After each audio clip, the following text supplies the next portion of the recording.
In the hillside shadows of ancient Judah, a king named Jehoshaphat began his reign with a vow: cleanse the land of idols that dimmed their covenant faith. This is not merely a tale of one ruler, but a study in leadership under grace, how faith guides in crisis. How reform sustains a nation.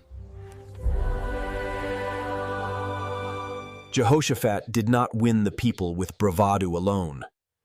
He restructured the heartbeat of the kingdom: wisdom in the courts and instruction in the fear of the Lord.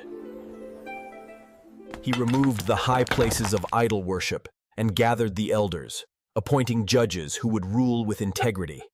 Reform, for him, was not merely policy, but covenant renewal. Reorienting the nation's heart toward God and training leaders to see through God's eyes. Yet even solid foundations must face testing time, for peace is a fragile thing when the world presses in. Then a storm rose from the desert. Moab, Ammon, and their allies gathered in a formidable coalition, threatening Judah's security. Fear pressed in, but Jehoshaphat chose a different first response: prayer. We do not know what to do, but our eyes are on you. In the cadence of worship, God's justice moved. Not in bravado, but in trust. And the Lord delivered Judah. Turning the tide in a manner beyond sword and spear. Coalition dissolved, and the land breathed again.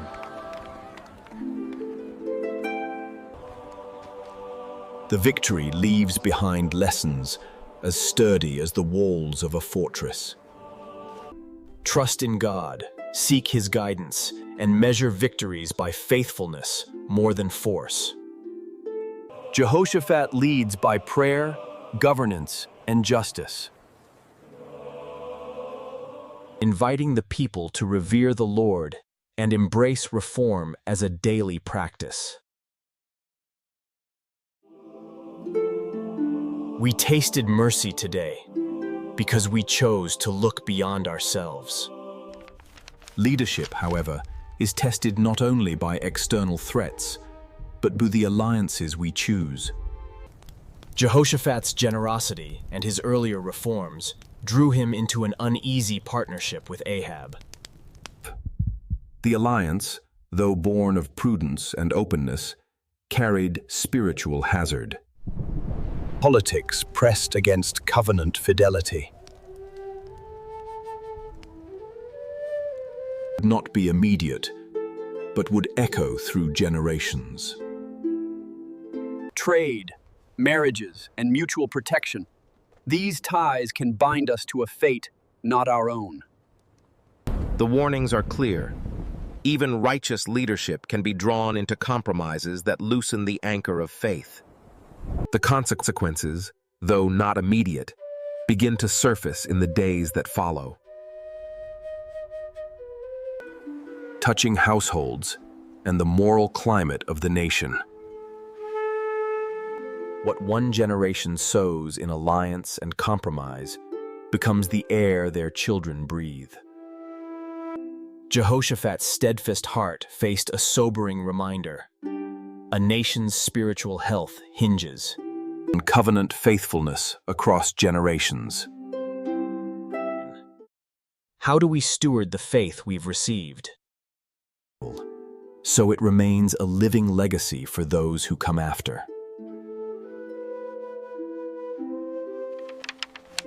Jehoshaphat's life invites us to lead, with prayer as our first response.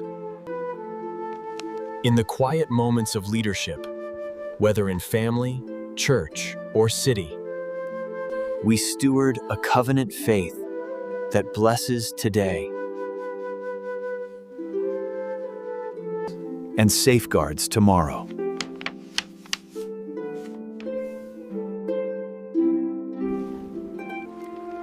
May our choices today echo in the generations to come.